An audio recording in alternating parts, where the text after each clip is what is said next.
In fact, the next question had to do with the second visit, and how do you make sure, if you can, that the patient follows the instructions between visit 1 and visit 2? There is no way to make sure that they follow the instructions, but you question the patient and you say, okay, well, we started you on medicine XYZ. Did you tolerate that? And do you think it was effective? And sometimes the patient will say, well, I didn't really want to take that medicine, so I didn't. And then you'll say, okay, well, so you're not getting better. So the choice is now to try that medicine or to go on to a different process. And this is the art of medicine as opposed to the science of medicine.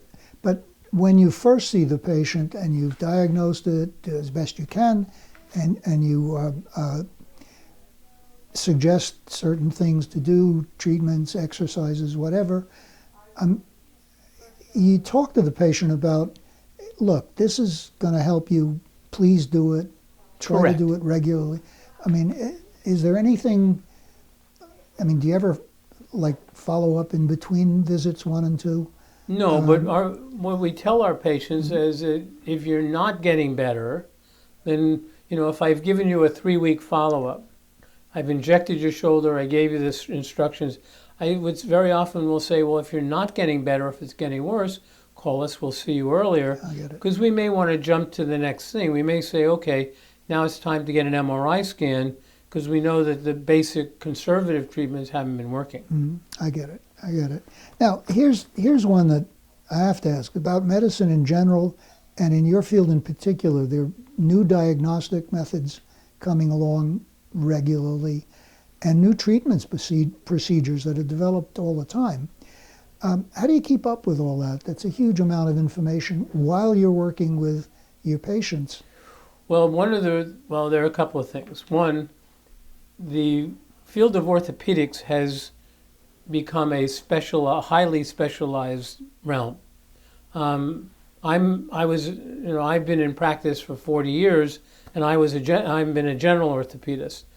I do or have done most of the procedures that my younger colleagues are doing now as part of, I learned to do that. You go through your continuing medical education. At some point, I felt that I needed to learn how to do wrist arthroscopy, and that's where you look inside the joint with a TV camera. And so I went and learned how to do that at a specialized course.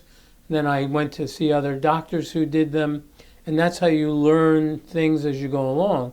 One of our surgeons, Dr. Stack, is a joint surgeon, and he uses a Mako system, which is a navigation system, so it's very precise in when you put in knee replacements. And if I was still operating and I wanted to do that, I would have to learn how to do that.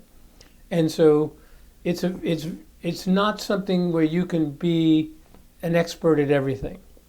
The trick is to know enough so that when you see something, you know how to make the diagnosis and then refer the patients possibly to one of your partners or another physician who knows how to do that with a little bit more expertise. Yeah.